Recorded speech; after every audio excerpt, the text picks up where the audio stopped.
pa rin ang Finland sa pinakamasayang bansa sa mundo ayon sa World Happiness Report. Pero pang ilan kaya ang Pilipinas?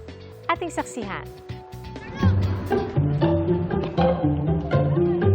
Sabi nila, likas na masayahin ang mga Pinoy. Kahit ano pang unos ang pagdaanan, hindi mawawala ang ngiti. Pero ano nga ba ang nagpapasaya sa mga Pinoy? Yan ang tinanong namin sa mga kapuso online. Lumitaw sa sagot ng marami, pera. Yung iba nga, binanggit ang iba't ibang tawag dito sa lapi, kwarta o datong, pati euro at dollars. Drop some money, ika nga sa kanta. We listen and we don't judge dahil sabi nga ng isang netizen, marami kang magagawa basta may pera. At sabi ng isa pa, gamit ang pera ay masisiguro ang future ng kanyang anak. Para rin sa marami bukod sa pera, pamilya ang nagpapasaya sa kanila. Para naman sa iba, makasama ang mga mahal sa buhay, peace of mind, good health, at pananampalataya. Bukod dyan, nagpapasaya sa isang netizen ang ginagampan ng trabaho bilang head teacher. Pero pang ilan nga ba ang Pilipinas sa pagiging masaya kung ikukumpara sa ibang bansa?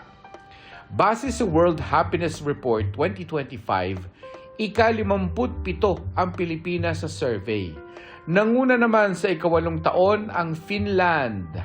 Ginagamit sa report na ito ang level ng kita, kalusugan, kalayaang magpasya sa buhay, kagandahang loob, kawalan ng korupsyon, at social support o suporta sa isa't isa para matukoy ang national happiness ng isang bansa.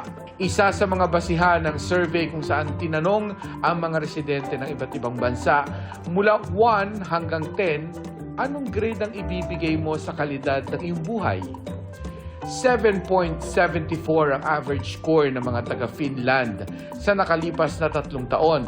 They have lots of resources, GDP, and especially they share it very equally. They exhibit healthy lifestyles, healthy behaviors resulting in healthy life expectancy, and a healthcare system which is mostly universal and free. And then, importantly, social support.